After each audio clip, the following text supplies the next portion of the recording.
পুরো ভিডিওটা একটু মনোযোগ দিয়ে দেখেন।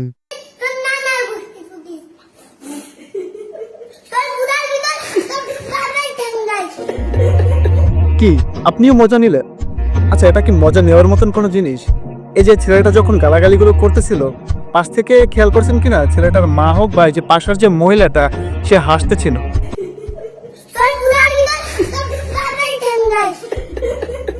ধরলাম তার যদি সন্তানই হয়, তার সন্তান একটা মানুষকে বা যাকেই হোক এত খারাপভাবে, এত নোংরাভাবে, এত নিকৃষ্টভাবে গালাগালি করছে আর তারা হাসছে। তার মানে কি, এই যে সন্তানটা সে গালাগালি শিখতেছে, এমন নোংরাভাবে মানুষকে যে গালাগালি করতেছে, মানে এটা তারা হ্যাপি, তারা খুশি। মানে এটা কোন ধরনের মাইন্ড ভাই, কোন ধরনের মাইন্ড, এটা কেমন চিন্তা ভাবনা?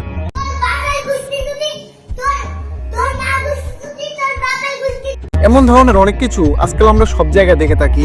আপনি যদি গ্রামে থাকেন, শহরে থাকেন, মহল্লায় থাকেন, আপনি যেই মহল্লায় থাকেন না কেন, সেখানেই দেখবেন এমন কিছু কিছু বাচ্চারা আছে যারা এমন ধরনের নোংরা ভাষায় গালাগালি করে। আর যেই গালাগালির পরে গার্জিয়ানরা কোনো কিছু বলে না, তারা তো শুধরাবেই না, তারা তো বোঝাবেই না। উল্টো এদের বিরুদ্ধে যদি কেউ কোনো কিছু বলতে যায়, তাহলে তাদের বিরুদ্ধে গার্জিয়ানরা উল্টো খেপে যায়। এজন্যই আমাদের সমাজটা আজকে শেষ হয়ে যাচ্ছে।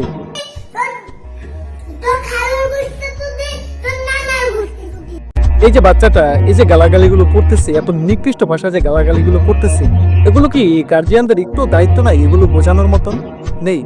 যদি আপনার পরিবারে বা আপনার বাড়িতেও বা আপনার এলাকায় যদি এমন কোনো সন্তান থাকে এমনভাবে গালাগালি করে, তাহলে ছোটবেলা থেকেই তাদেরকে মানুষ করার চেষ্টা করেন। ছোটবেলা থেকেই এইসব খারাপ কাজ থেকে তাদেরকে বিরত রাখেন, বোঝান। এগুলো মানুষের রক্তে মিশে যাওয়ার পরে তারা বড় হওয়ার পর যদি ভদ্রও হয়, অনেক শিক্ষিতও হয়, কিন্তু এই যে একটা স্বভাব, এটা কখনো তারা ছাড়তে পারে না। এজন্য ছোটবেলা থেকেই সবাই ভালোভাবে নজর রাখবেন আপনার সন্তানদের প্রতি। আপনার বাড়ি হোক, এলাকা, মহল্লা, সব জায়গায় যত বাচ্চা ছেলেরা আছে বা যে কোনো মানুষই যারা খারাপ ভাষায় কথা বলে, তাদেরকে এখনই এগুলো থেকে ফেরাতে হবে। কথাগুলো যদি যৌক্তিক হয়, ভালো লাগে, তাহলে ভিডিওটি শেয়ার করে দিবেন এবং আমার এই ভিডিওটি সকল মানুষের কাছে পৌঁছে দেওয়ার ব্যবস্থা করে দিবেন, যাতে সবাই তাদের বাচ্চাদেরকে শাসন করতে পারে, সঠিক পথে নিয়ে আসতে পারে। এমন সব ভিডিও পাওয়ার জন্য আমার চ্যানেলটি ফলো বা সাবস্ক্রাইব করে দিবেন। আপনাদের একটি ফলো বা একটি সাবস্ক্রাইব আমাদের খুবই প্রয়োজন। সকল ভালো থাকবেন, সুস্থ থাকবেন। আসসালামু আলাইকুম।